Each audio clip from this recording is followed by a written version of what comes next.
राजस्थान में विधानसभा चुनाव होने में महज कुछ दिन बचे हैं। ऐसे में यहाँ पर सभी पार्टियां, सभी दल, सभी संगठन तैयारी में हैं। और पिछले दिनों आप एक यहाँ पर बड़ी राजनीतिक घटनाक्रम हुआ। यहाँ पर अचानक से चीज़ें बदलने लगी। यहाँ पर जब ब्राह्मण महापंचायत हुई उसके बाद से एक माहौल बना और सभी राष्ट्रीय पार्टियां ये कहने लगीं कि इस बार हम बड़ी संख्या में ब्राह्मण प्रत्याशियों को मैदान में उतारेंगे। तमाम बातें हुई। हमारे साथ मौजूद हैं विप्र सेना के अध्यक्ष कर्ता धर्ता सुनील तिवारी जी। समझते हैं कि महापंचायत के बाद क्या असर रहा। महापंचायत के बाद पहला असर तो ये देखने को मिला कि मात्र 3 दिन बाद ही बीजेपी ने अपने प्रदेश अध्यक्ष को बदल के सीपी जोशी को बनाया और कांग्रेस ने अपने महिला मोर्चे के अध्यक्ष को राखी गौतम को बनाया। तो इसको तो हम उपलब्धि के रूप में लेते हैं। और अब हम लोग आगे जो मांग कर रहे हैं कि हमने 42 विधानसभाओं की लिस्ट दोनों पार्टियों को सौंपी है, यहाँ के प्रदेश अध्यक्ष को, उनके राष्ट्रीय अध्यक्ष को, और वो हमने उन पे छोड़ा है कि हमको तो 42 टिकट चाहिए। चाहे वो आप उसमें सीटों का रद्दबदल कर सकते हैं, वो सीटें हमारी जो है जहां ब्राह्मण बाहुल्य है, इसकी हमने मांग करी है। आपने मांग की है, लेकिन पिछले दिनों एक ट्रेंड चला ट्विटर पे कि सुनील तिवारी चुनाव लड़ो। आपने मंच पे कहा था कि मैं चुनाव नहीं लड़ूंगा, न तो मेरे घर का कोई लड़ेगा। तो जो ट्विटर पे ट्रेंड हुआ है उसे आपने कैसे देखा? क्या लगता है उससे जो लोग आपको लिख रहे हैं लड़ने के लिए? ट्विटर ट्रेंड एक आपने देखा होगा कि 4-5 दिन पहले ब्राह्मण छात्रावास में रात्रि टाइम में पुलिस द्वारा हमला हुआ। और उसके टाइम ये हुआ कि जब बच्चों ने जब बात करी तो सारे नेता जो जिसको चुन के भेजा गया है आगे, उन्होंने वहाँ समय नहीं दिया, वहाँ वो मौके पे नहीं पहुँचे और मैं पहुँचा। और ऐसे कई पिछले 3-4 साल में आपने देखा होगा जहाँ जहाँ अत्याचार हुआ वहाँ हम लोग पहुँचे। इससे आप कह सकते हैं कि युवाओं में एक रोष भी था और एक उत्साह भी था। तो युवाओं द्वारा ये ट्रेंड कराया गया, पर मैं इनसे सहमत नहीं हूँ। क्योंकि मेरी बातों को अगर पार्टियां ऐसे ही मान रही है और हमारी बातों को दोनों राष्ट्रीय पार्टियां तुल दे रही है, तो हमारे को चुनाव, मेरे को मतलब हमारा युवा चुनाव लड़ेगा, मुझे चुनाव लड़ने की आवश्यकता नहीं है। मैं चुनाव नहीं लड़ रहा, ये फाइनल है। युवाओं का जोश था, युवाओं की इच्छा थी, वो एक अलग चीज़ है, उनका मैं सम्मान करता हूँ, पर सुनील तिवारी चुनाव नहीं लड़ रहा। तिवारी जी, जिस तरीके से यूथ एक बार अलग अलग दलों में जा रहा था, आपकी महापंचायत में हमने देखा बहुत बड़ी संख्या में यूथ रहा, वहाँ दिखा भी और आपके साथ यूथ जुड़ा भी है। आप चुनाव नहीं लड़ना चाहते हैं, लेकिन राष्ट्रीय पार्टियां कुछ चर्चा में है कि आपसे संपर्क में हैं। कुछ सीटों पर वो, जैसे आप मांग भी कर रहे हैं, वो देना भी चाहती हैं। तो उनके लिए क्या कहना चाहेंगे आप?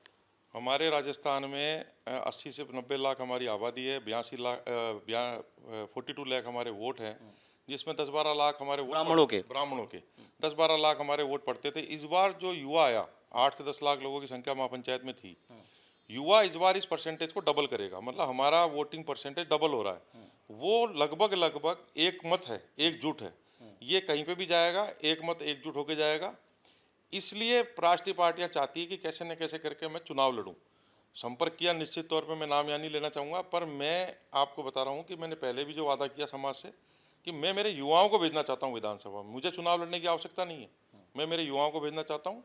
पार्टियों का काम है संपर्क करना, पर हमारा काम हम विवेक से काम लें।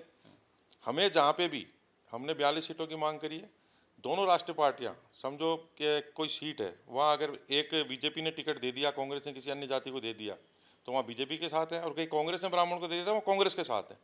हमारा ये नहीं है कि हम किसी पार्टी के दलाल बनेंगे, हम किसी पार्टी के पीछे जाएंगे।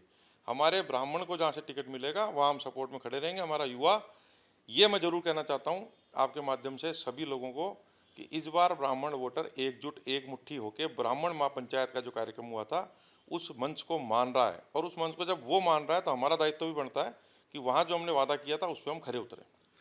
जैसे आप कह रहे हैं कि महापंचायत होने के बाद जाट महापंचायत, तमाम पंचायतें हुई, उसका ये एक बड़ा उदाहरण दिया गया कि विप्र सेना ने कराया तो सब कराना शुरू कर दिए। उनके नेता अलग अलग विधानसभा सीटों पर दौरे भी कर रहे हैं।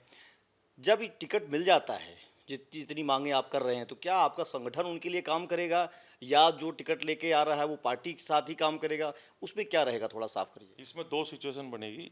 कोई विधानसभा में अगर बीजेपी कांग्रेस ने दोनों को ब्राह्मणों को टिकट दे दिया, तो वहाँ पे वो जो वोटर हैं वो अपने विवेक से आगे बढ़े, जो समाज के लिए काम करता है, काम आएगा, उसके आगे बढ़े, अपनी पार्टी की गाइडलाइन पे चले।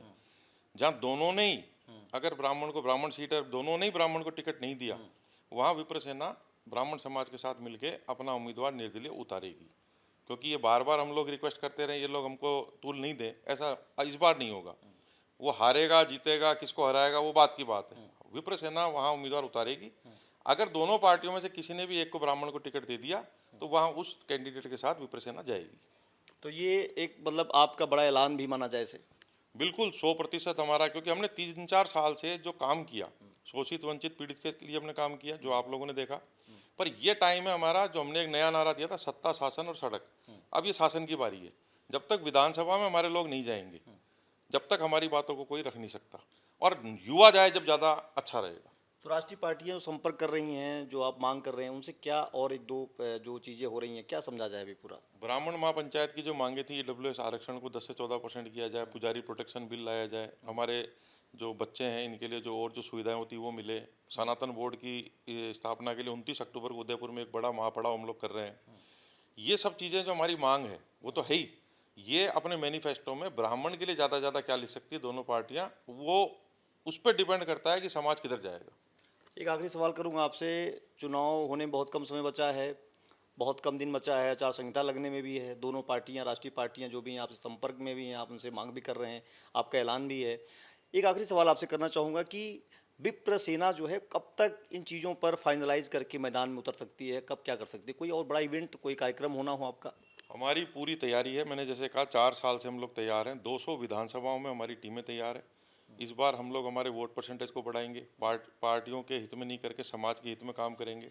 और क्यों नहीं करें, आपने देखा पिछले दिनों में एक यहाँ पे दुर्घटना घटी, उसमें तत्काल 24 घंटे के अंदर, 24 घंटे भी छोड़ो, 6 घंटे के अंदर अंदर 50 लाख का चेक दे दिया गया। और मैं गवाह हूँ इस चीज़ का। हमारे इतने धरने प्रदर्शन हमने किए, कहने के लिए विप्र कल्याण बोर्ड भी बना रखा है। हमारे यहाँ से कोई किसी को 5 लाख की भी राशि तत्काल मिली हो, नहीं मिलती, कागजों में उलझ के रह जाती है। इसलिए हम लोग हमारे युवाओं को ज़्यादा संख्या में विधानसभा में भेजना चाहते हैं, किसी का अहित करने के लिए नहीं, अपने समाज के हित के लिए। तो हमारा इस बार पूरी प्रिपरेशन है, 200 विधानसभा में प्रिपरेशन है, विधानसभा वाइज हमने, तहसील वाइज हमने लिस्टें बना रखी है। हम इस बार चुनाव परिणाम पे चाहे कितना भी असर डाले, ब्राह्मण समाज, विप्र सेना और वो ब्राह्मण महापंचायत जो विप्र सेना ने करवाई थी, 100% मैं आपको कह रहा हूँ नतीजा बदलने में हम लोग सक्षम हैं। और इस बार नतीजा हम लोग ब्राह्मण अपने वोट से बदलेगा।